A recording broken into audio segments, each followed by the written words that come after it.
Siang semuanya, kami dari kelompok 2 Manajemen Risiko kelas B Stambuk 2023 akan menampilkan hasil diskusi kami mengenai hasil analisis risiko pada usaha perikanan Pak Ronald. Adapun anggota-anggota kelompok kami yaitu saya, Alexander Sebastian Pangaribuan sebagai inisiator, dan anggota-anggota kami. Saya Azrana sebagai ketua, saya Audrey Ramadhani sebagai anggota, saya Azrina Fendah Nasution sebagai anggota. Selamat menyaksikan. Pertama-tama, kita akan membahas latar belakang usaha perikanan ini. Usaha perikanan Pak Ronald awalnya berdiri pada tahun 2004. Namun, usaha ini pernah berhenti berjalan pada akhir tahun 2013. Pada akhirnya pada tahun 2020, usaha ini berjalan kembali hingga sekarang dengan memelihara ikan gurame sebagai produk penjualannya.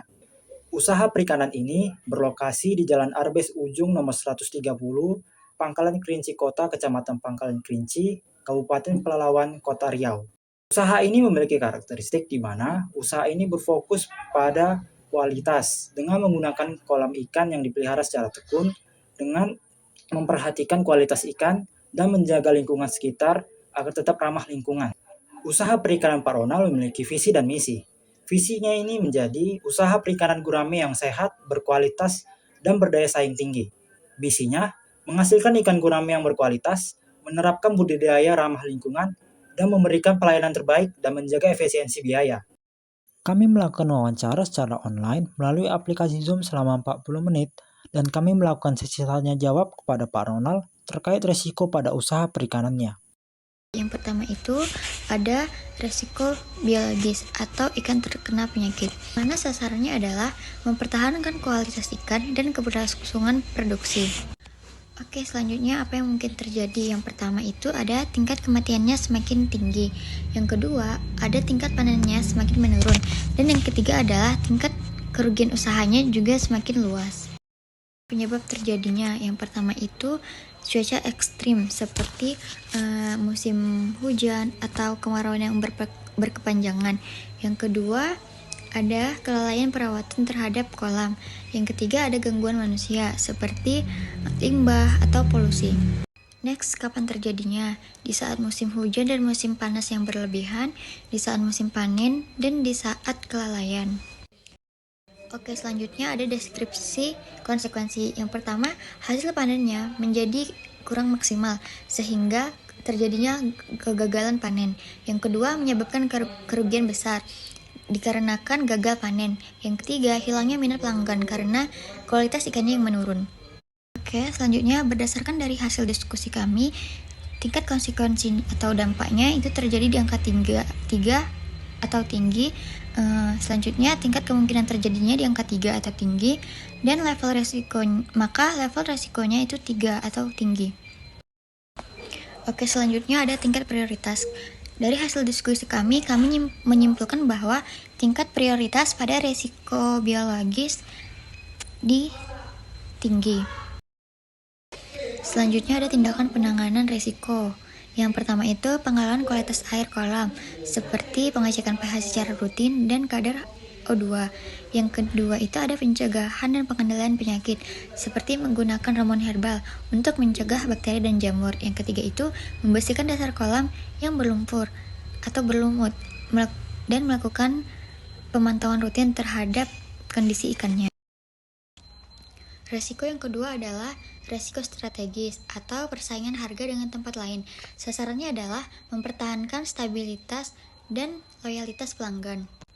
Selanjutnya apa yang mungkin terjadi? Yang pertama itu terpaksa menurunkan harga agar tidak kehilangan konsumen. Yang kedua, permintaannya menurun karena konsumen lebih memilih penjual yang menjual dengan harga yang lebih terjangkau. Yang ketiga itu penurunan kualitas karena pelaku usahanya ini terpaksa menggunakan pakan dengan kualitas rendah atau mengurangi dosis pakan. Selanjutnya penyebab terjadinya. Yang pertama itu banyak pesaing usaha perikanan gurame di sekitar. Yang kedua, perubahan tren konsumen masyarakat ke jenis ikan lain. Yang ketiga, adanya pemasok besar yang menawarkan harga yang lebih rendah. Selanjutnya, kapan terjadinya? Di saat musim panen bersamaan dengan pesaing atau saat pasar jenuh. Selanjutnya ada deskripsi konsekuensi. Yang pertama, memaksa untuk menaikkan harga jual yang mengakibatkan menurunnya pendapatan. Yang kedua, sulitnya menutup biaya operasional dikarenakan keuntungannya yang semakin mengecil. Yang ketiga, pelanggan beralih kepada kompetitor yang memiliki harga jual yang lebih murah. Berdasarkan hasil diskusi kami, pada tingkat konsekuensinya atau dampaknya itu terjadi berwarna merah atau tinggi yang terjadi di angka 3. Selanjutnya, tingkat kemungkinan terjadinya itu berwarna hijau atau rendah yang terjadi di angka 1. Maka level resikonya itu terjadi di warna kuning atau sedang terdapat di angka 2. Maka dapat kami simpulkan tingkat prioritasnya pada risiko strategis terletak di rendah. Yang terakhir ada tindakan penanganan risiko. Yang pertama itu mempertahankan dan meningkatkan kualitas produk agar lebih unggul lagi. Yang kedua, membuat olahan ikan seperti ikan asap, ikan beku untuk menarik pangsa pasar. Yang ketiga, membuat kerjasama dengan konsumen lain agar tetap ada pembeli meskipun harga kompetitornya lebih rendah. Selanjutnya, saya akan menjelaskan mengenai risiko kecurangan dalam bentuk pencurian ikan. Berdasarkan hasil wawancara yang telah kami lakukan dengan pemilik usaha ikan ini, kami memperoleh informasi bahwasanya pemilik usaha pernah mengalami kejadian di mana ikan-ikannya ini menghilang karena dimakan oleh hewan seperti burung ataupun biawak. Nah, meskipun dari sumber informasi yang kami peroleh, penyebab kehilangan ini berasal dari hewan, namun kondisi kolam yang terbuka dan kurangnya penjagaan ini bisa memunculkan risiko kecurangan berupa pencurian ikan yang dilakukan oleh manusia.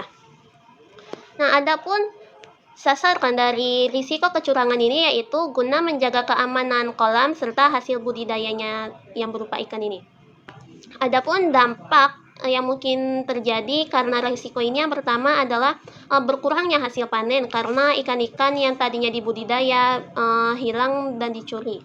Yang kedua itu hasil panen yang berkurang ini turut berdampak pada kerugian finansial yang dialami oleh pengusaha karena ikan yang harusnya dijual berkurang karena pencurian. Yang ketiga itu hilangnya kepercayaan konsumen. Hal ini bisa terjadi karena si pengusaha ini tidak bisa memenuhi permintaan konsumen.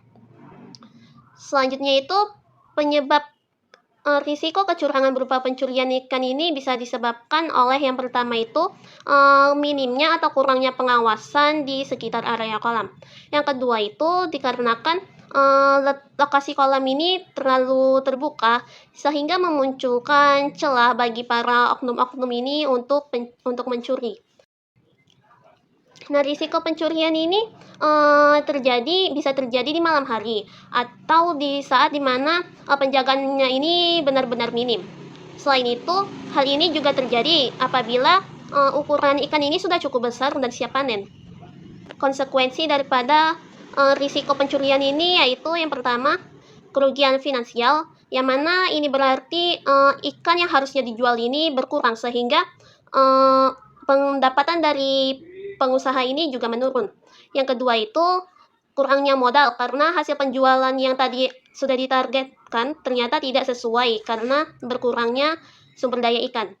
Yang ketiga itu pelaku usaha harus mengeluarkan biaya tambahan untuk memperkuat penjagaan atau keamanannya, seperti misalnya membeli CCTV ataupun mengupah orang untuk menjaga kolam. Adapun tingkat konsekuensi risiko kecurangan ini berada di level tinggi, sedangkan tingkat kemungkinan terjadinya ini berisiko rendah. Sehingga dapat disimpulkan bahwasanya level risiko ini sedang dan tingkat prioritas daripada bentuk risiko ini juga sedang. Adapun beberapa cara yang bisa dilakukan untuk menangani risiko kecurangan berupa pencurian ikan ini, yang pertama itu pemilik usaha bisa memasang pagar atau pelindung di sekitar kolam sehingga orang luar tidak memiliki celah untuk masuk dan mencuri ikan. Yang kedua itu pemilik usaha bisa menambah kamera CCTV agar apabila pemilik usaha sedang tidak berada di lokasi kolam ini, pemilik usaha bisa mengawasinya melalui jarak jauh dari CCTV ini. Dan yang ketiga itu pemilik usaha bisa mencatat bagaimana penghasilan atau jumlah ikan yang sudah diperoleh.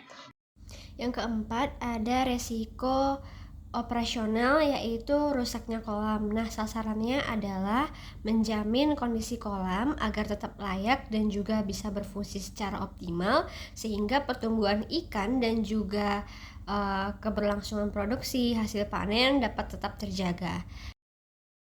Nah, berdasarkan hasil wawancara kami, bahwasannya apa yang mungkin terjadi jika kolam tadi itu rusak. Yang pertama, ikan mati dalam jumlah yang besar jika kolam tadi itu terdapat ikannya. Tapi kalau misalkan kolamnya rusak tapi belum diisi oleh ikan, ya tidak masalah. Kemudian yang kedua, ada pertumbuhan ikan bakal terganggu.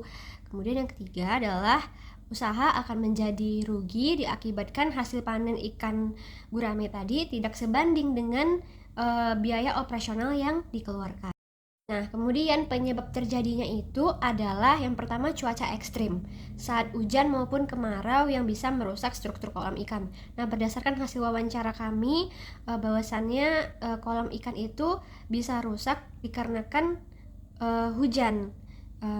Maka kalau hujan deras, kolam tadi yang awalnya hanya memakai kayu akan roboh. Kemudian yang kedua adalah kelalaian perawatan kolam, dan yang ketiga adalah faktor teknis ataupun alam. Kemudian kapan terjadinya kolam tadi itu rusak? Kapan terjadinya itu bisa saat musim hujan deras ataupun bahkan sampai banjir.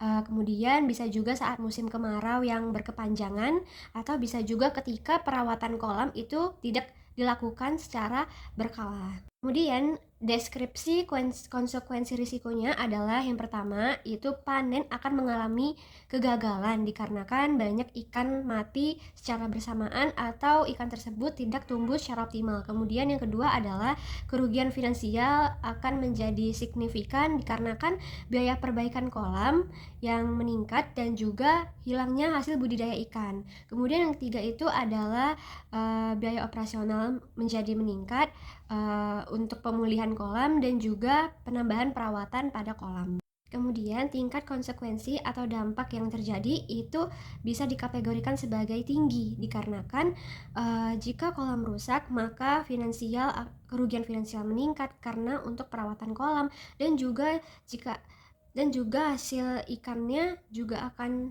tidak tumbuh secara optimal.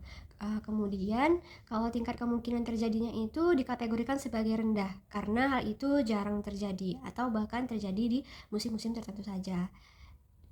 Kemudian level risikonya bisa dikategorikan sebagai sedang. Nah, tingkat prioritasnya itu masuk ke dalam kategori sedang, dan bagaimana caranya tindakan penanganan risiko. Jadi berdasarkan hasil diskusi kami, tindakan penanganan dari risiko tadi itu yang pertama adalah agar melakukan perawatan secara berkala, secara rutin dengan memeriksa dinding, dasar, dan juga saluran air kolam secara berkala. Kemudian yang kedua itu agar membuat sistem saluran dan juga perlindungan supaya ketika datang banjir bisa mencegah hal tersebut ataupun kerusakan akibat hujan deras. Dan yang ketiga itu adalah menyediakan dana cadangan serta bahan-bahan perbaikan seperti semen, terpal, dan juga pompa agar bisa langsung melakukan perbaikan ketika kolam tersebut rusak.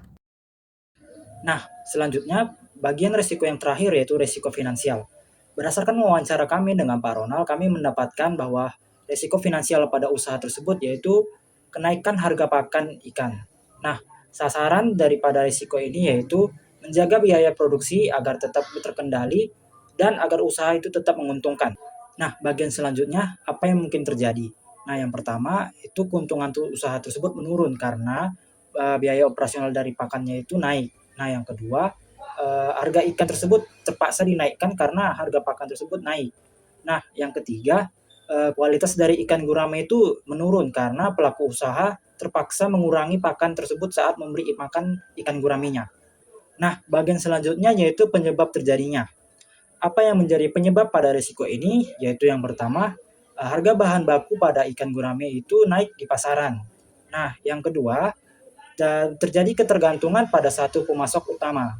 Nah, yang terakhir yaitu habisnya stok pada pemasok utama, sehingga para pembeli pakan ikan tersebut beralih pada pemasok lain yang menjual harga ikan yang mahal. Nah, bagian selanjutnya, kapan terjadinya risiko ini?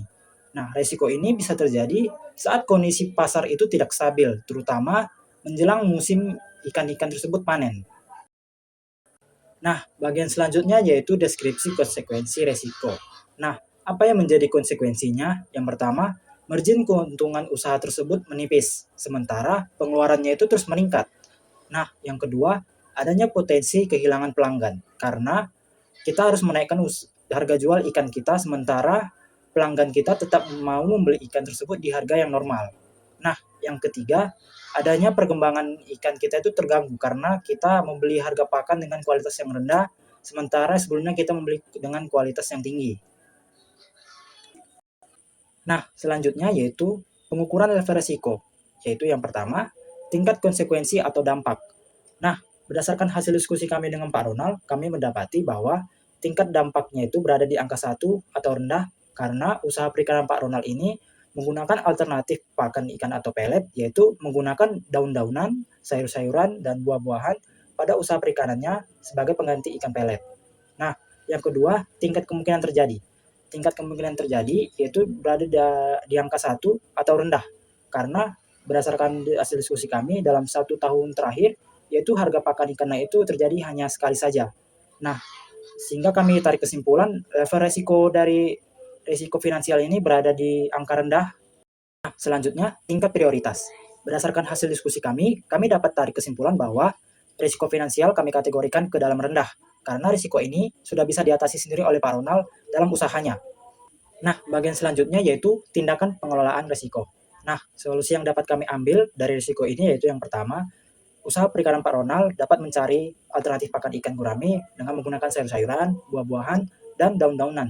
Nah, yang kedua, bisa memberi makan ikan tersebut dengan cara diukur sehingga tidak ada yang namanya pemborosan. Nah, yang terakhir, bisa bekerja sama dengan para peternak ikan yang lain dan komunitas budidaya ikan yang lain dengan membeli pakan ikan ini dalam jumlah yang besar sekaligus, sehingga mereka bisa mendapatkan harga yang lebih murah daripada supplier yang lain. Nah, bagian selanjutnya yaitu pengelolaan risiko. Dalam hal pengelolaan risiko, kami mengambil yaitu pengendalian risiko dalam hal ini karena dalam hal pakan ikan naik, yaitu risiko ini bisa dikendalikan dengan mencari alternatif pakan menggunakan buah-buahan, sayur-sayuran, dan dedaunan untuk mengatasi risiko tersebut. Video kami terkait analisis risiko pada usaha perikanan Pak Ronald. Jika ada salah kata, mohon dimaafkan. Saya akhiri dengan Assalamualaikum warahmatullahi wabarakatuh. terima kasih.